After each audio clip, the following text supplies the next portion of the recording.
The figure shows 5 line segment. Find the gradient of each of the following line segment. उसने 5 लाइनें दी। ये देखो A से B तक, ये A B C D F मैंने खुद लिखा है, आपकी बुक में नहीं लिखा हुआ, सिर्फ आपका जो है वो कंसेप्ट क्लियर करने के लिए आप बिल्कुल पॉइंट का नाम दे सकते हैं, कोई मानक नहीं है, लेकिन कहने का मकसद है कि बुक आपकी बुक में नहीं दिया। ये एक लाइन 1 है, यहाँ से यहाँ लाइन 2 है, यहाँ से यहाँ लाइन 3 है, और यहाँ से लाइन 4 है, और यहाँ से लेकर यहाँ तक लाइन क्या है 5 है। ये 5 लाइन इसने हमें दे दी हैं। इन 5 लाइन का हमने क्या फाइंड करना है, ग्रेडियंट फाइंड करना है। तो पहला जो पॉइंट है हमारे पास, पहली लाइन है वो ए और बी है, इसके ना हम 2 पॉइंट ले लेते हैं, क्योंकि हमारे पास जो ग्रेडियंट का फार्मूला होता है ना, जैसे कि पिछले लेक्चर में मैं बता चुका हूं, वो होता है जी vertical change divide by horizontal change.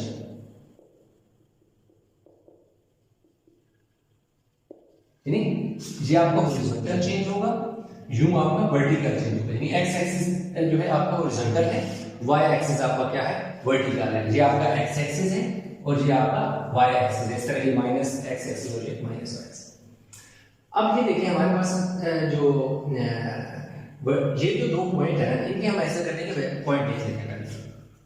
पहले ए जो है वो हमारे पास देखो जी 3 और 5 बनेगा, और बी जो है वो हमारे पास -3 और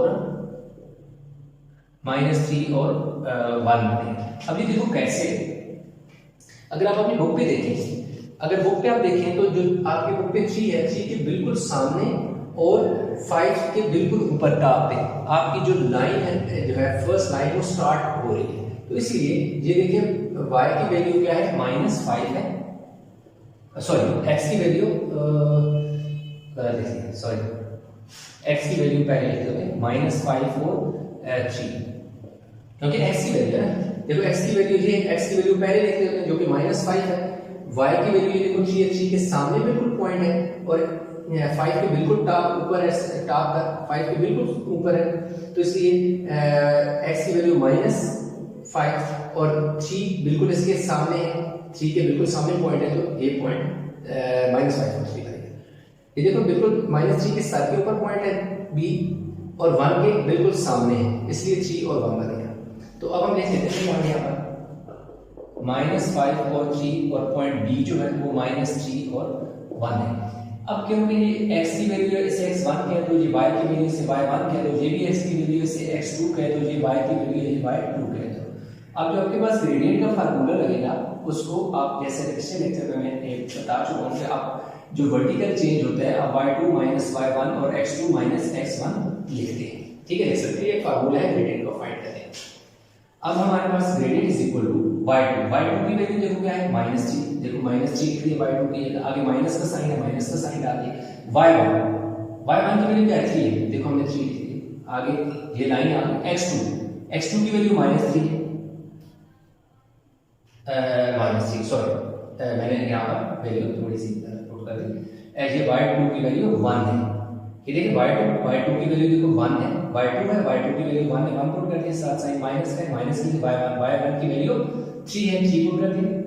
फिर नीचे x2 की वैल्यू -3, साथ साइन क्या है माइनस है, ये तो माइनस है, माइनस डाल दिया। x1 की वैल्यू है -5, तो ये देखो मैं ब्रैकेट में माइनस लिख दिया, -3 कितना आ गया -2 -3, ये वाला जो माइनस है इस वाले माइनस से मल्टीप्लाई करो तो प्लस हो जाएगा, 5 आ जाएगा, -2 5 में से 3 है, +2 कैंसिल होके -1, यानी आप हमारे पास जो ग्रेडियंट है, ग्रेडियंट हमारे पास क्या आ गया -1। अब ये ग्रेडियंट किसका है, लाइन 1 का है, यानी ग्रेडियंट आप चलिए इसको पूरा लिख देते हैं,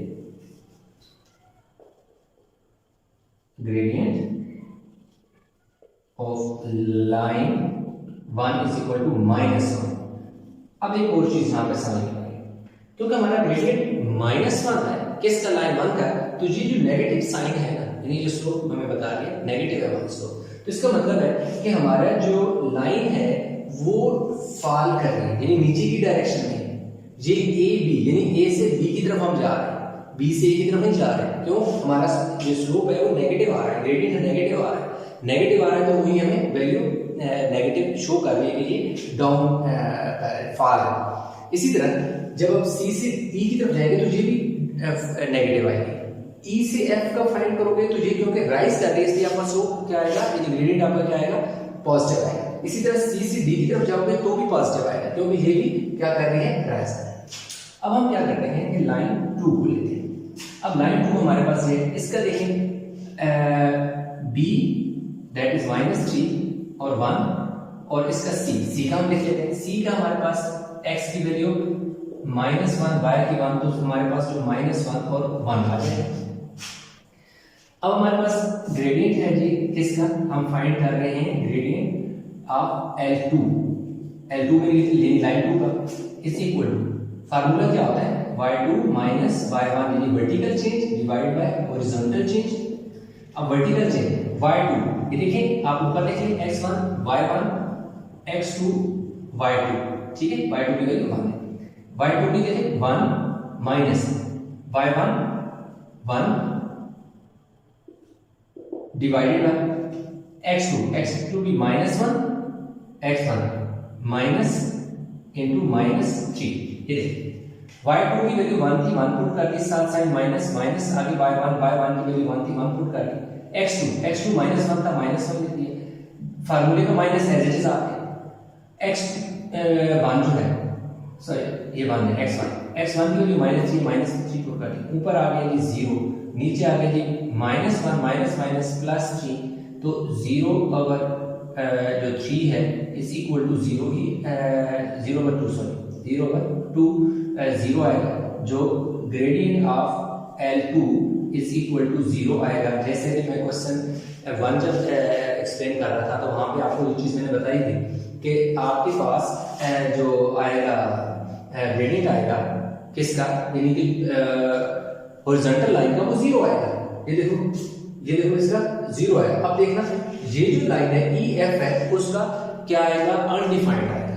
अनडिफाइंड कैसे आएगा कि उसमें आपने याद रखना है कि इधर 0 ऊपर आया ना उसका 0 डिनोमिनेटर इसके नोमिनेटर में आया, यानी ऊपर 0 आया, उसमें डिनोमिनेटर में यानी कि यहाँ पे 0 आएगा, नीचे वाली वैल्यू में 0 आएगा, तो जिसके नीचे 0 होता है वो अनडिफाइंड होती है।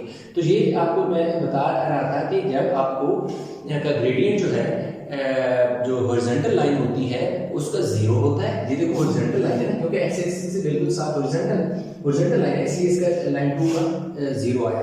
अब इसी तरह ये वाली लाइन वर्टिकल है तो इसका अनडिफाइंड है, ठीक है। ये वाला उतार दें ताकि हम आगे यार इसका छोड़ लें। चलिए जी अभी हमने फाइंड करते हैं जी नेक्स्ट जो लाइन है दैट इज लाइन 3।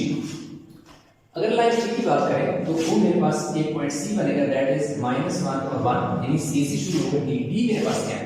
अब डी को आपने समझना है। डी आप बुक पे अगर देखें तो आपके पास जो पॉइंट बन रहे हैं, पॉइंट जो दोनों बन रहे हैं वो दोनों पॉइंट आपके क्या है, किधर है ये वाला, ये दोनों पॉइंट में वैल्यू आ रही है। एक जो वैल्यू आ रही है एक्स की वो आ रही है 0.5 और दूसरी आ रही है जी 2.5। अब मैं ये एक्सप्लेन कर दूं कि ये कैसे है, मैं पहले लिख लूं 0.5 आप इसे 1/2 भी लिख सकते हैं, 2.5। अब आप देखें अगर आप अपनी बुक पे देखें जो 0 और 5 है इसके दरमियान 5 बॉक्सेस हैं। कितने बॉक्सेस हैं, 5, यानी जो आप देखें तो 1 2 3 4 5 1 2 3 4 5। इसी तरह 2 और 3 के दरमियान अगर आप देखें तो वहां पर भी 1 2 3 4 और 5, यानी 1 2 3 4 5। तो जो आपका बॉक्स मिडिल वाला बॉक्स है, यानी नीचे वाले दो को छोड़ के ऊपर वाले दो को भी छोड़ दो, ये जो पॉइंट है ये बिल्कुल जो बॉक्स नंबर 3 है उसके बिल्कुल सामने बन रहा है। इसी तरह इसमें भी देखें तो 1 2 3 ये पहले दो छोड़ दें आखिरी दो छोड़ दें, तो ये बिल्कुल जो दरमियान वाला बॉक्स है ये बिल्कुल उसके सर के ऊपर बन रहा है। तो इसलिए x की वैल्यू इस जगह आपके पास 0.5 बनेगा, 0.5 और 1। इसी तरह यहाँ 2 है तो यहाँ क्या बनेगा 2.5 बनेगा। तो इसलिए x की वैल्यू पहले लिखते हैं तो इसलिए ये 0.5 आया है और ये 2 और 3 के बिल्कुल दरमियान में इसलिए 2.5 आया, और ये 0 और 1 के बिल्कुल मिडिल में है। इसके जो बिल्कुल सर के ऊपर वैल्यू है ना 0 और 1 के बिल्कुल टॉप के ऊपर, ऊपर से नीचे ड्रा करो तो बिल्कुल मिडल में आएगा, तो इसलिए 0.5 है। आई होप कि ये चीज आपको समझ आ रही है। x1 y1 x2 y2 gradient का फार्मूला लगा लें, किसका ग्रेडियंट? लाइन 3 का gradient of line 3 that is L3 y2 की वैल्यू क्या है 2.5, आगे साथ साइन माइनस है, माइनस का डाल दिया, y1 दैट इज 1, नीचे आप देखेंगे x2 x3 की वैल्यू 0.5, साथ साइन माइनस है, और अगला जो वैल्यू हमारे पास x1 की क्या है जी -1 है, ये देखो -1 है। अब हमारे पास 2.5 में से 1 जाएगा तो 1.5 बचेगा, नीचे 0.5 ये वाला माइनस इस माइनस को क्या कर देगा +1, तो हमारे पास 1.5 नीचे 0.5 और 1 तो 1.5, यानी 0.5 और 1 को ऐड करोगे तो 1.5, तो 1.5 से क्या हो जाएगा कैंसिल हो जाएगा, तो आपका ग्रेडियंट क्या आ जाएगा? ग्रेडियंट आप लाइन 1 का और लाइन 3 का क्या आ जाएगा जी 1 आ गया, और ये देखिए कोई साथ साइन नेगेटिव नहीं है, पॉजिटिव है, तो इसका मतलब है कि आपकी जो लाइन है वो अपवर्ड है, यानी राइज कर रही है, रनिंग कर रही है, डाउनवर्ड नहीं जा रही, अपवर्ड जा रही है, तो ये देखो इसका पॉजिटिव है। अब हमारे पास क्या आ गई लाइन 4 का हम ग्रेडियंट फाइंड करने लगे। लाइन 4 में हमारे पास देखो जी डी और ई है, इसलिए हमारे पास ये वाला पॉइंट आ गया। अब पॉइंट ई, अब देखो पॉइंट ई मेरे पास क्या बनेगा जी 2.5 और -2.5। अब देखो 2.5 और -2.5 कैसे हो रहा है? अगर आप अपने बुक पे जो ग्राफ है उसको अगर देखो तो क्या है कि जो आपके पास 2 और 3 ये जो लाइन है यहाँ पे देखें, ये वाला जो पॉइंट है इसको आप ऊपर यहाँ से जा रहा है, ये बिल्कुल क्या है कि 0 2 और 3 के बिल्कुल दरमियान वाला जो बॉक्स है, पहले वाले 2 बॉक्स छोड़ के और आखिरी वाले बॉक्स छोड़ के दरमियान वाला जो मिडल वाला बॉक्स है उसके बिल्कुल दरमियान से गुजर रहा है, तो इसलिए x की वैल्यू जो है यहाँ पर क्या होगी 2.5 होगी, बिल्कुल इसके साथ में ऊपर है, तो 2.5 x की वैल्यू। अगर y की देखें तो देखो 2 और 3 के बिल्कुल दरमियान में, यानी पहला बॉक्स छोड़ देना है, दूसरा बॉक्स छोड़ देना है, तीसरा बॉक्स जो है वो बिल्कुल उसके मिडल से लाइन जा रही है, तो इसलिए उसकी वैल्यू -2.5 होगी y की वैल्यू। क्यों माइनस? क्योंकि नीचे ये देखो यहाँ से यहाँ सारी वैल्यू, इधर से नीचे सारी वैल्यू क्या होती है नेगेटिव होती है y की, तो इसलिए यहाँ से यहाँ तक जितनी वैल्यू नेगेटिव है तो यहाँ 2 है और 3 है, 2 और 3 के बिल्कुल दरमियान में 2.5 है, तो -2.5 आएगा, क्योंकि ये नेगेटिव वाले y एक्सिस के साथ है। इधर लिखेंगे x1 y1 x2 y2 formula लगा देंगे ग्रेडियंट किस कहां फाइंड कर रहे हैं लाइन 4 का, तो L4 में लिख दूंगा। अब देखें क्या फार्मूला y2 के मेरे पास क्या है -2.5, आगे साथ साइन माइनस का y1 की वैल्यू मेरे पास क्या है 2.5 है, नीचे x2 ये देखें x2 की वैल्यू 2.5 है, माइनस x1 ये देखें x ये फार्मूला x1 की जगह 0.5, तो देखो ऊपर मेरे पास क्या बचेगा 2.5 और 2.5 -5 डिवाइडेड बाय 2.5 में से 0.5 जाएगा तो क्या बचेगा 2, तो अब इसको मैं क्या कर लेता हूँ डिवाइड कर देता हूँ 5 और 2 पे 2 2 4 पीछे 1 बचेगा, तो मेरे पास जो ग्रेडियंट आएगा वो -2 आएगा। नेगेटिव आ रहा है लाइन 4 का ग्रेडियंट जो है मेरे पास L4 का देखिए नेगेटिव आ रहा है, ये आपको मैंने बताया था क्यों नेगेटिव आ रहा है, क्योंकि ये डाउनवर्ड है, ये नीचे फॉल कर रही है, नीचे की जानिब है, और ये देखें अब हमारे पास ये वर्टिकल में है तो वर्टिकल का पॉजिटिव आएगा और इनफैक्ट अनडिफाइंड। यहाँ तक हो गया, इसको उतार लें, लास्ट जो लाइन 5 है वो रहेगी उसको करेंगे, तो अभी लाइन 5 जो है उसका ग्रेडियंट हम फाइंड करने लगे। अब देखें लाइन 5 में मेरे पास एक पॉइंट क्या है ई है, मैं यहाँ पर लिख देता हूँ क्योंकि ई और एफ पॉइंट है, ई में मेरे पास 2.5 और -2.5 है, ये x1 है, ये y1 है, ई के बाद f है, f मेरे पास क्या है, f मेरे पास देखें 4 के बिल्कुल सामने और 2.5 ये देखें मेरे पास 2.5 और 4 है। अब क्योंकि 4 के बिल्कुल सामने है तो इसलिए y की वैल्यू तो 4 है, और x की देखो जैसे यहाँ 2.5 था तो ये तो लाइन बिल्कुल नीचे से ऊपर की जानिब है ना, तो इसलिए ये देखो बिल्कुल 2.5 के बिल्कुल टॉप है, इसलिए x की वैल्यू क्या आएगी मेरे पास 2.5 आएगी। क्यों? क्योंकि ये वाला जो पॉइंट है इसी को आप नीचे भी जाने में अगर लेके आए तो 2 और 4 के बिल्कुल दरमियान में एग्जिस्ट करेगा, तो मेरे पास क्या आ जाएगा 2.5 और 4 आ जाएगा, ये मेरे पास x2 है और ये y2 है। तो फार्मूला लगा देंगे ग्रेडियंट, किसका ग्रेडियंट हम फाइंड कर रहे हैं, लाइन नंबर 5 का, यानी L4 का। तो x2, अब देखिए x2 की वैल्यू, फार्मूला x2 है, x2 की वैल्यू क्या है, सॉरी y2 की वैल्यू क्या है, 4 है, आगे साथ साइन माइनस लगा दिया। आगे क्या y2 मेरे पास क्या है -2.5, तो ये वाला माइनस और ये वाला माइनस प्लस में चेंज हो जाएगा 2.5 से। मैंने डायरेक्ट करके पिछले वाले क्वेश्चन में मैंने दो साइन इकट्ठे रख के मल्टीप्लाई करके चेंज किया था।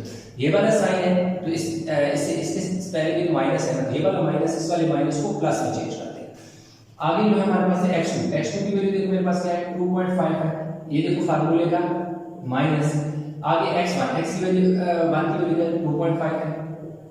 देखिए ऊपर मेरे पास क्या आ जाएगा 4 और 2 6.5 और नीचे प्लस का 2, इसके साथ कोई साइन नहीं, इसका मतलब है यहाँ प्लस है, प्लस का 2.5 माइनस का 2.5 कैंसिल 0।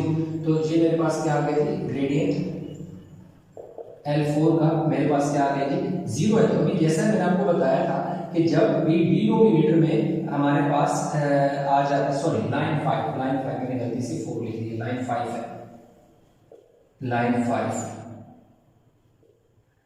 5 का ये आ गया अनडिफाइंड क्यों होगा, ये आपको मैंने पहले से बताया था कि जब भी वर्टिकल लाइन होगी, ये देखो मेरे पास वर्टिकल लाइन है, वर्टिकल लाइन का जो स्लोप होता है, ग्रेडियंट होता है, वो अनडिफाइंड होता है। क्यों अनडिफाइंड होता है, क्योंकि उसके नीचे 0 आ जाता है। जब भी नीचे 0 आ जाए, डिनोमिनेटर में 0 आ जाए, तो वो वैल्यू अनडिफाइंड होती है। ये रूल है कि जब भी आपका डिनोमिनेटर में जो मर्जी वैल्यू आ जाए, लेकिन अगर डिनोमिनेटर में 0 है तो वो अनडिफाइंड होता है। और ये वर्टिकल लाइन का हमेशा जो ग्रेडियंट होगा वो अनडिफाइंड होगा। तो इस तरह हमारे पास जो था उसने 5 लाइन दी हुई थी, कहा था डायरेक्ट का जो है ग्रेडियंट फाइंड करें, तो हमने फाइंड कर लिया।